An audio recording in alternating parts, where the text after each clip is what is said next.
I stared at the presentation screen, my pulse quickening as Tazia confidently clicked to the next slide. There it was, my quarterly market analysis displayed for the entire executive team to see, but with angry red circles highlighting supposed errors in my calculations. As you can clearly observe, Tazia announced, her voice dripping with professional concern, these projections deviate significantly from standard forecasting models. She gestured to a side-by-side comparison where my data visualizations appeared wildly different from textbook examples. The boardroom felt suffocating as 12 pairs of senior executives leaned forward in their chairs. I remained completely still, my face carefully blank, despite the knife twisting in my chest. 3 months of meticulous work was being systematically dismantled before my eyes. The volatility patterns shown here, she continued, pointing to my custom-designed charts, completely misrepresent actual market conditions. When plotted against traditional indicators, you can see the dramatic inconsistencies. Director Paxton removed his glasses, rubbing the bridge of his nose. And you're certain about this assessment? Absolutely, Tazia replied without hesitation. I've run the numbers myself, using industry-standard methodologies. The discrepancies are substantial, and frankly, concerning. I watched silently as she flipped to the next slide, a complex visualization I'd created after weeks of research and late nights. Most troubling is this risk assessment model, she said. It employs an unconventional mathematical approach that generates projections completely out of alignment with peer-reviewed financial forecasting principles. The CEO crossed his arms, frowning deeply. I could practically see my promotion chances evaporating with each nod around the table. When applied retroactively to last year's market, Tazia explained, displaying a new comparison slide, this model would have completely missed the February correction. Our clients would have been caught entirely unprepared, potentially losing millions. Director Paxton shook his head slowly. This is deeply troubling. I've already begun implementing standard methodologies, Tazia assured him with practiced confidence. With immediate intervention, we can still present accurate projections to the Wellington Group next week. The message couldn't have been clearer. She should lead the Wellington account, our biggest client. The promotion we'd both been competing for would be hers. And you're certain these analytical methods are fundamentally incorrect? The CEO asked her directly. Without question, she replied. They violate basic principles of financial forecasting.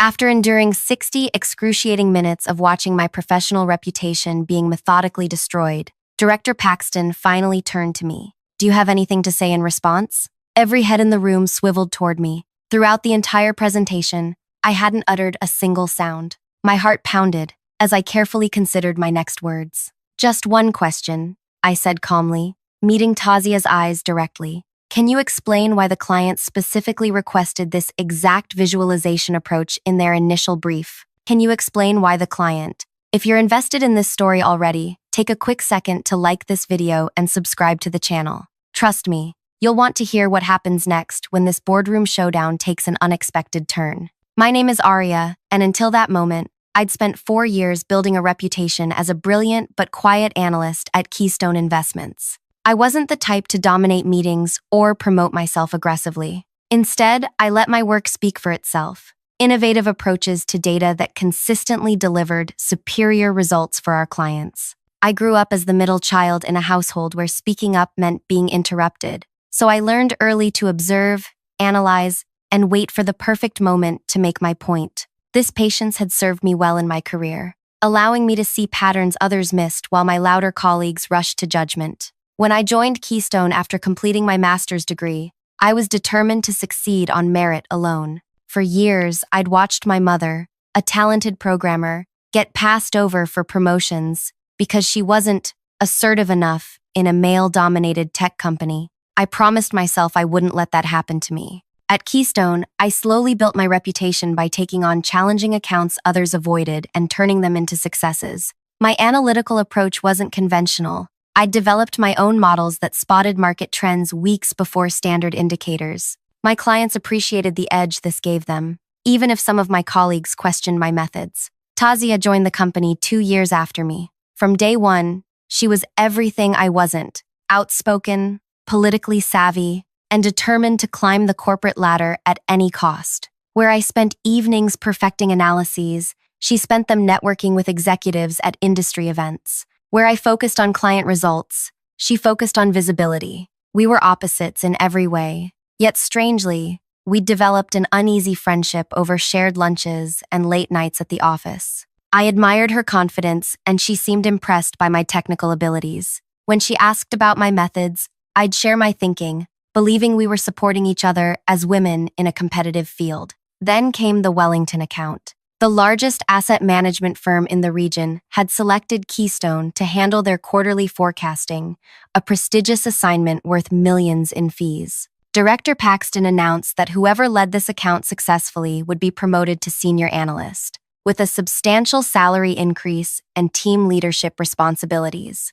I wanted that promotion desperately, not just for the money, though that would finally let me pay off my student loans. It represented validation, proof that quiet competence could triumph over self-promotion. When Paxton assigned both Tasia and me to the initial client meeting, I knew we were being evaluated head-to-head. Wellington's representatives were unlike typical clients. Their head of research, Dr. Nari, spent an hour discussing cutting-edge forecasting methodologies. He explained that traditional models had failed to predict several recent market shifts that cost them dearly. "We're looking for fresh approaches," Dr. Nari had said. "Our internal research suggests nonlinear volatility patterns contain predictive signals that conventional models miss entirely." I felt a thrill of recognition. This was exactly what my personal research had focused on for years. When I shared some preliminary thoughts, Dr. Nari leaned forward with genuine interest. Tasia, meanwhile, looked increasingly uncomfortable as the conversation ventured beyond standard financial theory.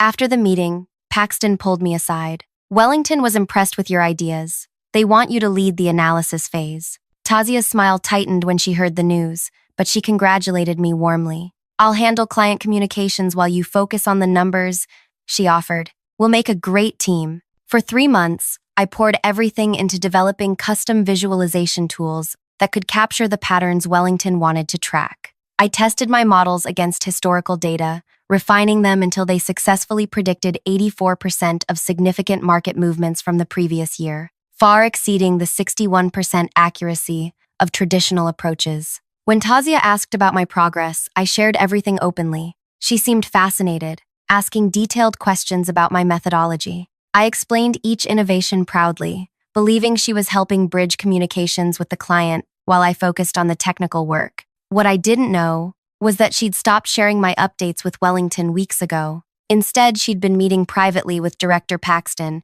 expressing concerns about my unconventional approach. She carefully built a case that I was veering dangerously off course from accepted financial practices. The presentation ambush had been her masterstroke, positioning herself as the responsible professional saving the company from my reckless methods. And it had worked perfectly, until my single question changed everything. The boardroom remained silent after I asked Tasia to explain why Wellington had specifically requested my visualization approach. Her confident expression faltered momentarily. "I'm not aware of any such request," she replied, recovering quickly. "The client expected industry-standard analysis." I reached into my bag and retrieved a bound document, sliding it across the table toward the CEO. "This is Wellington's initial project brief. Page 17 outlines their requirements for nonlinear volatility tracking, exactly the methodology I implemented and that you just spent an hour criticizing." The CEO opened the document, scanning the pages with increasing interest.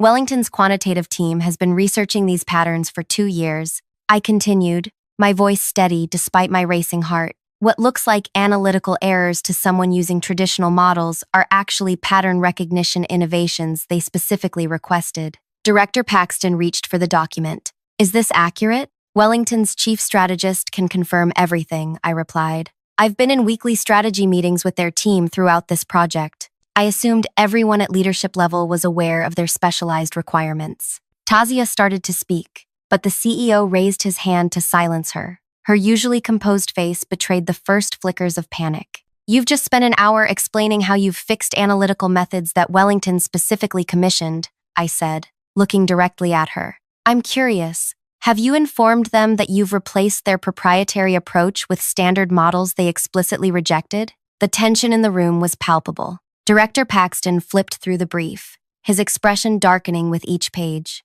"There must be some misunderstanding," Tasia attempted, her voice slightly higher than normal. "These methods are untested. No serious investment firm would." Page 12, I interrupted calmly, pointing to the document. It shows Wellington's backtesting results comparing traditional models with their experimental approach. Standard forecasting caught 61% of significant market movements. Their method identified 84% and provided earlier warning signals. The CEO looked up sharply. Is this accurate? Dr. Nari can verify everything, I said, mentioning Wellington's head of research. I've documented all our discussions about their methodology requirements. Director Paxton closed the brief, his face unreadable. I think we need to pause here and verify some information. Tazia, Arya, thank you both for your input. The executive team will need to discuss this privately. As we filed out of the boardroom, Tazia gripped my arm, pulling me into an empty conference room. Her carefully constructed poise had vanished entirely. What are you playing at? She hissed. You made me look like a fool in there. I gently removed her hand from my arm. I simply clarified the client's actual requirements. We both know Wellington would never approve those bizarre models. You're just trying to save face. I studied her for a moment, wondering how I'd missed the depth of her duplicity. Dr. Nari personally requested that approach. You were in the initial meeting when he explained why. That's not how I remember it, she said, smoothing her expression back to professional concern. And it won't be how Director Paxton remembers it either. We've discussed your creative interpretations extensively. A chill ran through me as I realized how thoroughly she'd worked to undermine me. For weeks, she'd been laying groundwork, positioning herself as the voice of reason while painting me as dangerously unorthodox. You should prepare yourself, she added with artificial sympathy. Even if they don't fire you outright, your reputation here is finished. No one trusts an analyst who can't follow basic financial principles.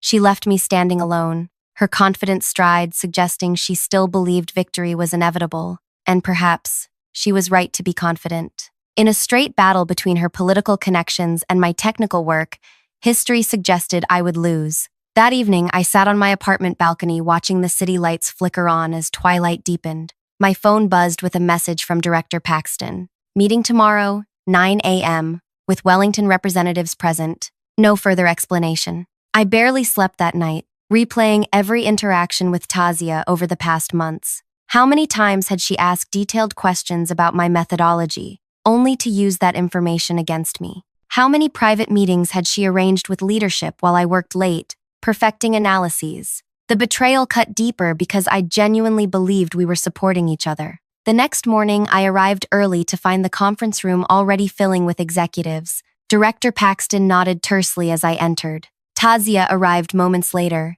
impeccably dressed and seemingly untroubled. She took a seat across from me, avoiding eye contact. At precisely 9, Dr. Nari from Wellington entered with 2 colleagues. The atmosphere immediately tensed. Thank you all for convening on short notice, Director Paxton began. We have a situation that requires immediate clarification regarding the Wellington quarterly forecasting project. Dr. Nari has agreed to provide his perspective. Dr. Nari placed his tablet on the table, his expression serious. I was disturbed to receive standard market projections yesterday from Miss Tazia, particularly after the promising custom analytics Miss Arya had been developing for us. Tazia's head snapped up. I believe the alternative approach needed revision to meet industry standards. Industry standards are precisely what we hired Keystone to move beyond, Dr. Nari interrupted. As I made explicitly clear in our initial brief and subsequent communications, traditional forecasting models have consistently failed to identify the market anomalies most critical to our investment strategy.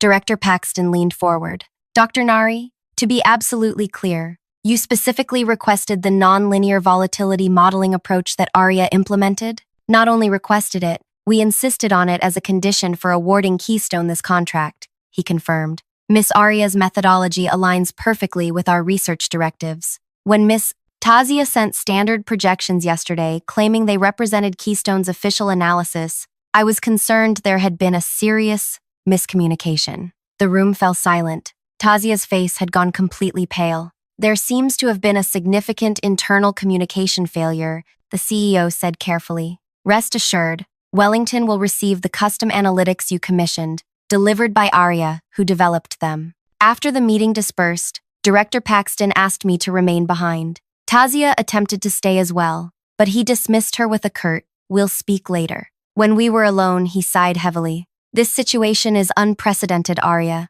Had Wellington gone with the standard analysis Tazia proposed, we would have lost our largest client. I nodded, saying nothing. I owe you an apology. I should have verified the client requirements directly instead of accepting secondhand information. He paused, studying me. Why didn't you speak up sooner about Tazia's interference? I didn't know she was interfering, I admitted. I thought we were collaborating. She had access to all my work while claiming to handle client communications. He grimaced. A carefully orchestrated deception. What happens now? I asked. The senior analyst position will be yours, effective immediately, he said. As for Tazia, HR will be having discussions with her about her future at Keystone.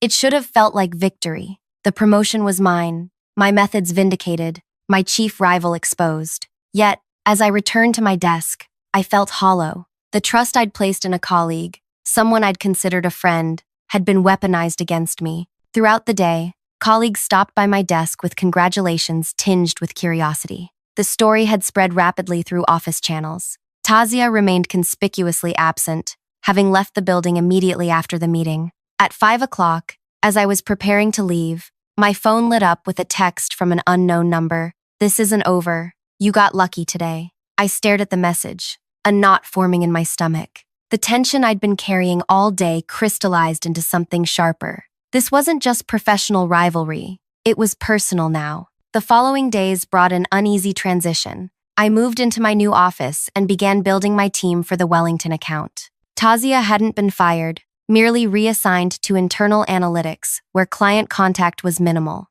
Each time we passed in hallways, her eyes followed me with undisguised resentment. 2 weeks after my promotion, strange things began happening. Small at first, files missing from my desktop, meeting invitations that disappeared from my calendar. Then more significant, a crucial email to Wellington contained calculation errors I knew I hadn't made. A presentation deck was altered overnight, with slides rearranged and key data points changed. I began staying later, triple-checking everything before sending it. I kept backup copies of all files on my personal drive. The constant vigilance was exhausting, but necessary. You look terrible, my colleague Jin remarked over coffee. Everything okay with the new position? I hesitated, then admitted, someone's sabotaging my work. Small things, but enough to undermine me if I don't catch them. Jin raised an eyebrow. Tazia? I can't prove it, I said. But who else would have both the motivation and the technical knowledge? Be careful, Jin warned. She's still close with Director Paxton's assistant, and she's been having lunch with several board members recently. This news sent a chill through me. While I'd been focused on delivering results, Tazia had been networking, spinning narratives, laying groundwork. Again, that afternoon, I discovered my access to certain data systems had been mysteriously revoked. When I contacted IT, they claimed to have received authorization from leadership to modify my permissions. It took hours to resolve, forcing me to miss a deadline for Dr. Nari. When I finally delivered the analysis late that evening, he was understanding but concerned. Is everything all right at Keystone? This is the second delay this week. Just some internal system issues, I assured him, unwilling to air company problems to a client. I see, he replied, not entirely convinced. Just so you're aware, we've received an interesting proposal from another firm claiming they can implement our methodology more efficiently. Normally, I wouldn't mention it, but given these recent hiccups, my blood ran cold. Another firm? May I ask which one? Criterion Analytics, he said. Apparently, they've just hired a specialist in nonlinear volatility modeling who's familiar with our approach. I maintained my professional composure through the end of the call, but inside, panic bloomed. Criterion was our main competitor, and this specialist could only be one person. That night, I searched online and found it immediately. A press release announcing Tazia's hiring at Criterion Analytics as their new director of strategic forecasting. The position was several levels above what she'd held at Keystone. How had she managed this? Then it hit me. She hadn't just been studying my methods to sabotage me internally. She'd been learning them to sell herself as an expert to our competitor, positioning herself to steal Wellington's account. The next morning, I requested an urgent meeting with Director Paxton and our legal team. I explained my suspicions, showing them evidence of the systematic interference with my work and the Criterion announcement. This is troubling, the legal director acknowledged, but difficult to prove as deliberate sabotage rather than system glitches. As for her new position, unless we can demonstrate she's sharing proprietary information. She's marketing herself as an expert in the exact methodology I developed for Wellington, I insisted. Methodology she publicly criticized as incorrect just weeks ago. Director Paxton looked unconvinced. People change their professional opinions all the time. I realized with sinking certainty that I was losing this battle. Without irrefutable proof, it would be my word against Tazia's. And she had always been better at office politics. That evening, I received an invitation to attend an industry conference where Tazia would be giving a keynote presentation titled Innovations in Nonlinear Volatility Forecasting. My methodology, presented as her expertise. I sat motionless at my desk, fury and helplessness washing over me in alternating waves. Everything I'd worked for was being systematically dismantled by someone willing to cross lines I wouldn't. In the battle between quiet competence and ruthless ambition, the latter was winning. But as I stared at the conference invitation, something shifted inside me. I had played by the rules while Tazia broke them repeatedly. I had trusted the system to recognize merit while she manipulated perceptions. I had been honest while she lied without hesitation. Perhaps it was time to change tactics. I opened my laptop and began typing, a plan forming that would require me to operate as Tazia did, strategically, politically, and without mercy. For once, I would fight not just with better data, but with better strategy. The industry conference was scheduled for 3 weeks away, giving me limited time to prepare. As I examined the event details, I discovered Tazia would be presenting to senior executives from major investment firms, including Wellington. Her session description promised to reveal groundbreaking approaches to market volatility forecasting that sounded eerily familiar. The audacity was breathtaking. She hadn't just stolen my methods. She was positioning herself to poach our largest client by presenting my work as her own innovation. If she succeeded, my career at Keystone would be effectively over, regardless of my title. I needed to act, but confronting her directly would only lead to denials and counter-accusations. Taking my concerns to leadership again would likely be dismissed as professional jealousy. I needed irrefutable evidence of what she was doing, and I needed to present it in a way that couldn't be ignored. The next morning, I called Dr. Nari at Wellington, keeping my tone casual as I inquired about the conference. Yes, we're sending several team members, he confirmed. The session on volatility forecasting caught our attention. Have you seen the preview materials? I have, I replied carefully. I'm interested in how their approach compares to what we've developed for Wellington. As are we, he said. Innovation is valuable, but consistency is essential for our strategy. We need partners whose methodologies align with our research direction. The message was clear. Wellington was actively considering alternatives to Keystone. The ground beneath my feet was even less stable than I'd feared. That afternoon, I contacted Jin, who had connections throughout the industry. I need to know exactly what Tazia is planning to present at the conference, I explained. Any chance your contact at Criterion could help? Jin hesitated. That's sensitive information, Arya. What are you planning? Just professional due diligence, I assured her. If a competitor is presenting similar methodologies to what we've developed, we need to understand how they're positioning it. 2 days later, Jin forwarded me a draft of Tazia's presentation deck. My hands shook as I scrolled through slides containing my exact visualizations, simply recolored with Criterion's branding. The mathematical formulas I'd developed over years were presented with minor cosmetic changes. Even my original testing results appeared, the numbers slightly altered, but unmistakably mine. What's more, the presentation included client testimonials from firms that had never actually used her methods. She had fabricated success stories to bolster her claims. I immediately backed up the files to multiple secure locations. This was the evidence I needed, but using it effectively required strategic thinking. If I simply accused Tazia of theft, she would claim the methodologies were basic industry knowledge or that she'd developed them independently. I needed a trap that would force her to reveal her deception herself. For the next week, I worked on 2 tracks simultaneously. During days, I focused on delivering exceptional results for Wellington, ensuring they had no legitimate reason to consider switching providers. During nights, I meticulously developed my counter-strategy against Tazia. The conference was being held at Meridian Hotel, a venue I knew well from previous industry events. I contacted the event coordinator, Regan, whom I'd worked with before. I'm presenting at a different session, I explained, but I'm having technical concerns about the projection system. Would it be possible to test my presentation in the main hall beforehand? Regan agreed to give me access the evening before the conference. Just let security know you're here for setup testing. They'll let you in. Next, I reached out to several industry colleagues who would be attending Tazia's session, people whose opinions carried weight. Without revealing my full concerns, I mentioned that I'd heard the presentation would cover methodology,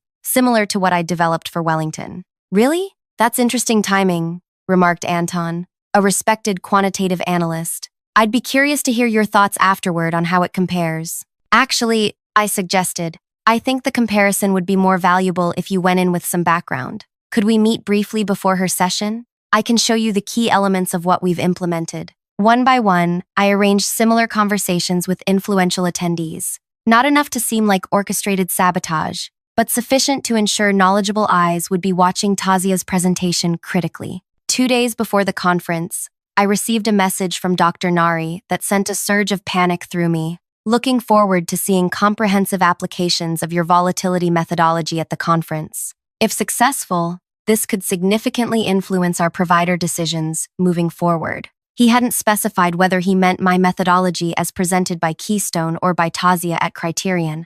The stakes had just risen dramatically. Wellington wasn't just curious about alternatives. They were actively evaluating whether to switch providers. The evening before the conference, I arrived at the Meridian Hotel with a small backpack containing my laptop. Security checked my credentials and directed me to the main presentation hall where Regan waited. You have about an hour before the technical team needs to run final checks, she informed me. Perfect, thank you, I replied, setting up my equipment at the presentation console. While Regan busied herself with other preparations, I connected my laptop and accessed the system settings. What I did next wasn't technically illegal, but it certainly operated in an ethical gray area. I created a hidden presentation file that would remain dormant in the system, accessible only through a specific command sequence. The next morning, I arrived early and stationed myself in the hotel lobby, where I could observe attendees without being immediately noticed. When Tazia entered, she looked confident, dressed impeccably, greeting industry leaders with practiced charm.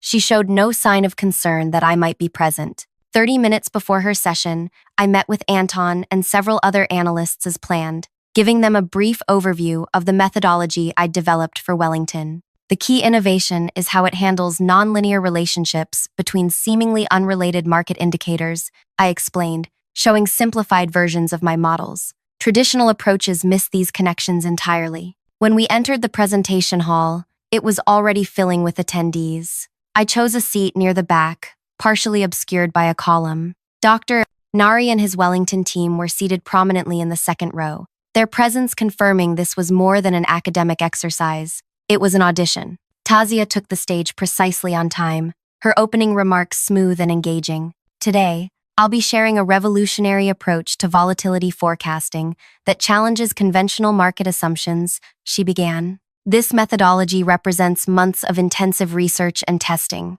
As she progressed through her presentation, I could see recognition dawning on Anton's face and those of the other analysts I'd briefed. The similarities to what I'd shown them were impossible to miss. Meanwhile, Dr. Nari was taking detailed notes, his expression inscrutable. Tazia advanced to a slide showing impressive backtesting results. My results, with numbers slightly adjusted. When applied to last year's market conditions, this model successfully predicted 82% of significant volatility events, compared to just 60% using standard methods. From my seat, I quietly opened my tablet and entered the command sequence I'd programmed the previous evening. On stage, Tazia continued confidently, unaware of what was about to happen. The proprietary algorithms driving these predictions analyze correlations that traditional models ignore entirely, she stated, clicking to advance to her next slide. Instead of the expected chart, the screen suddenly displayed a split image. On the left,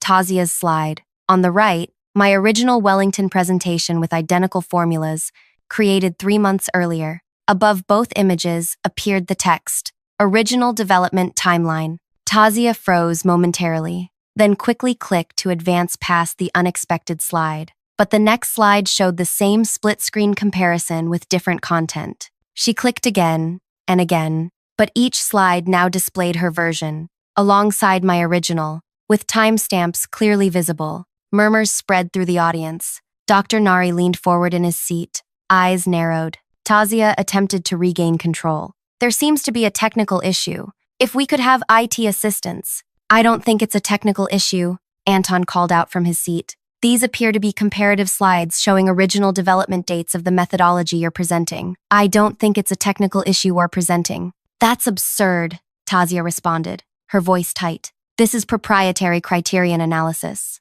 Then why does it match exactly what Keystone presented to Wellington 3 months ago? Dr. Nari asked, standing now. Down to the formula notation and visualization color schemes? The room had gone completely silent. There must be some mistake, Tasia insisted, desperately trying to exit the presentation, but each click only advanced to another comparison slide. Then came the final slide I'd prepared, showing Tasia's email to me from months earlier where she had asked detailed questions about my methodology, time-stamped weeks before she criticized it as fundamentally flawed in the boardroom. I stood up slowly, finally allowing myself to be seen. There's no technical glitch, Tasia, just documented evidence of how you studied my work, publicly criticized it, then attempted to present it as your own innovation after joining a competitor. The room erupted in whispers as I walked calmly to the front of the hall. Tasia's face had gone completely white. You planted these slides, she accused, voice barely audible. You hacked the system. The slides simply show factual information, time-stamped development materials from both companies, I replied. If the methodology is truly your original work, you should be able to explain the identical mathematical notation, testing parameters, and even the identical typo on slide 17. Dr. Nari and the Wellington team had gathered at the side of the stage, expressions grave. Other attendees were photographing the comparison slides with their phones. This session is clearly compromised, Doctor, Nari announced. I suggest we adjourn while this situation is addressed. Miss Arya, the Wellington team would appreciate a private conversation at your convenience. As the room emptied, Tasia remained frozen on stage, her carefully constructed professional facade completely shattered. When only a few people remained, she approached me, voice trembling with fury. You planned this ambush. You deliberately humiliated me. I regarded her calmly. I simply presented factual evidence of what you did. The methodology you criticized as dangerously flawed in front of our entire leadership team, the same methodology you then studied in detail, stole, and attempted to sell as your own innovation. You'll regret this, she whispered. Perhaps, I acknowledged. But right now, industry leaders have just witnessed you presenting stolen intellectual property. I suspect that's a greater professional concern than any personal vendetta between us. An hour later, in a private meeting room, Dr. Nari confirmed that Wellington would be expanding their relationship with Keystone, and with me specifically. Integrity matters as much as innovation in our partnerships, he explained. Today made clear which provider embodies both. 3 days later, Criterion Analytics issued a terse press release announcing Tasia's departure by mutual agreement. No financial firm would risk hiring her after video clips of the presentation debacle circulated throughout the industry. I didn't feel the savage triumph I'd expected. Instead, I felt a quiet satisfaction that truth had prevailed where office politics had failed. I hadn't destroyed Tasia. She had destroyed herself through her own actions. I had simply ensured that those actions became visible at precisely the right moment, to precisely the right audience. The following week, Director Paxton called me into his office. The board has approved a new position, Chief Methodology Officer. They'd like you to take it, with a substantial compensation increase. I smiled. I'd be honored. And Arya, he added, that was impressive work at the conference. Unorthodox, but effective. Sometimes, I replied, the most powerful response to deception isn't confrontation. It's simply ensuring the truth is visible to everyone who needs to see it. If you enjoyed this story of workplace justice, take a moment to like this video and subscribe to the channel. Have you ever caught someone trying to take credit for your work? Share your experience in the comments below. I'd love to hear how you handled it. And if you want more stories of satisfying professional revenge, hit that notification bell so you won't miss the next one.